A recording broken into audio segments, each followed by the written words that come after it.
Good evening. It is good to be here with you and to celebrate 35 years of speech prosthesis technology and the research of the Artificial Language Laboratory. As you know, my name is Jim Renuk. I work at MSU, where I also earned 2 Bachelor of Science degrees and my Master of Science in Exercise Physiology. I will always be grateful to Dr. Larry Sierra, Director of Michigan State University's Intramural and Recreative Services, my boss and mentor, for believing in my abilities and for providing me with an accessible working environment that has allowed me to be successful in my job. This will be a short talk, but please let me tell you a little bit about my life. July 1st, 1953, was a bad day. Dad was on a ship going to fight in a war. Mom Barb went into a coma and lost her life. And I became disabled with CP. A small ship went out and picked up my dad. He did not have to fight in that war. In 1956, Mom Noreen came into my life, just in time to get me ready for school. This was hard work for Mom. My first so-called school was in a wing of a hospital in Detroit. This was therapy only, PT, OT and speech, without any academics, which was not fun. When I outgrew this place, I ended up at a lab school at Eastern Michigan University.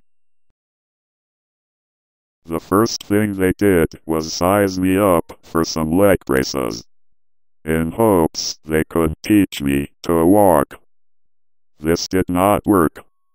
A year passed, and I only could take 7 steps. Another problem was, I was growing out of my braces fast. My dad did not have the money to replace my braces every 3 months. I hated my braces anyway, and therefore every afternoon when I came home from school, Mom took my braces off and set me free.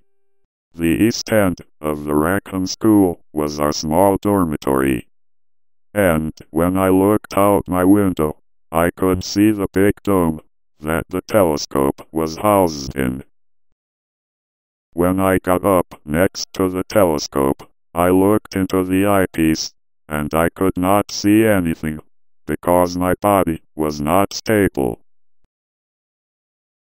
However, I loved seeing the big telescope. That telescope was a piece of assistive technology. With it, people could go beyond the limits of the human eye. All my life, I have wanted to go beyond my physical limits, and I have been fortunate to be able to help develop assistive technology for myself and for others. I loved working with university students at Eastern when I was young. And who would have guessed I would be working with students at Michigan State University today? I met Dr. John Eulenberg in 1975. It was my first year at MSU. I was taking a required course in American Thought and Language for undergraduate students, called Communication 101. I came to class with my plastic word board. The professor, Dr. Apple, did not want to take the time to communicate with me. My communication method was too slow for him, so he told me to drop his course. Dr. Apple said that he did not have any training in special education, so he shouldn't be required to have a student like me. He simply refused to have me in his class. I dropped Dr. Apple's communication course and I took it 2 years later with another professor. In the meantime, I started working with Dr. Eulenberg, and together we tried to identify what I could and could not do, and to try to match my needs to the technology that was emerging at that time. When I took that communication course the second time, I was able to give a speech in class using a talking computer. It was the first time in history that anyone had given a speech using a voice synthesizer.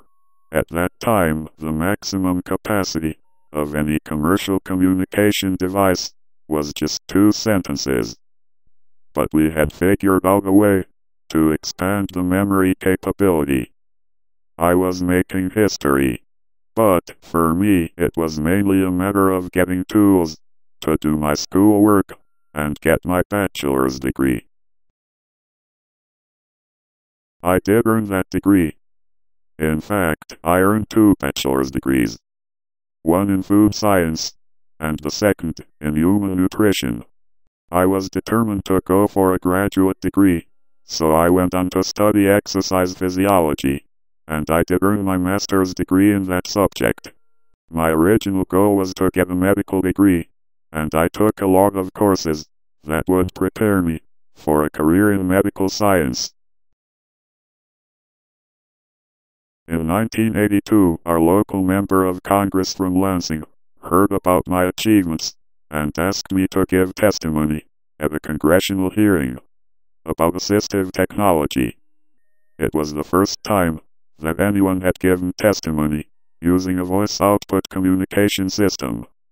I like to think that my words that day helped to pave the way for the ADA, the Americans with Disabilities Act, which was signed into law in 1990. A week after I gave testimony in that congressional hearing, I got to meet George H.W. Bush and to give the benediction at a luncheon where he spoke.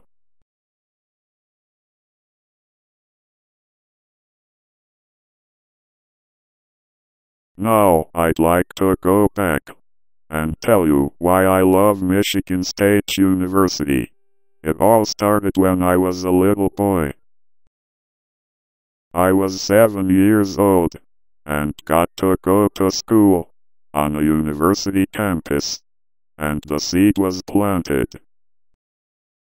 EMU is a great university. However, they did not have the student services I needed.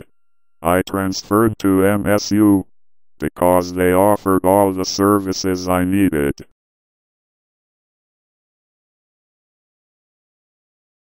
And was close to Sandy, my high school sweetheart.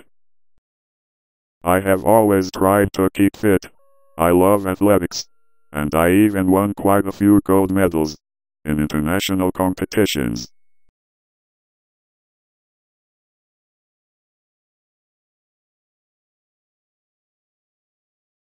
As I grew older, I knew I needed to take good care of my body. I took what I had learned as a graduate student in exercise physiology, and I designed a weightlifting program for myself. I had my friends help me work out.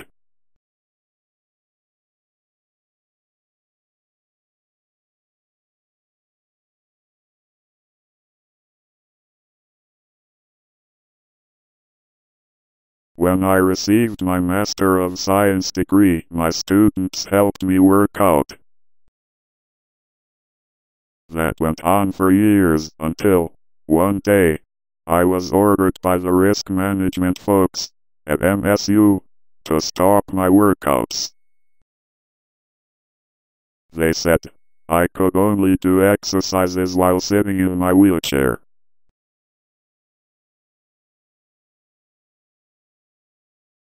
Now, I am angry, because I can feel myself fading away. I heard of a professor at the U of M who agrees with me that some people who have CP should follow a weight training program. I look forward to collaborating with him in the coming months.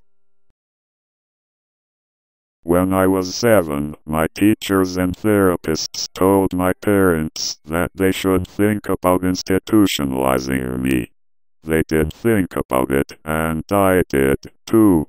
And, yes, I was institutionalized. You see, I'm at MSU. MSU is an institution of higher learning. I am still learning, and I hope you are, too.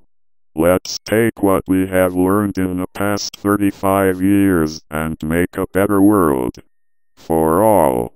Thank you.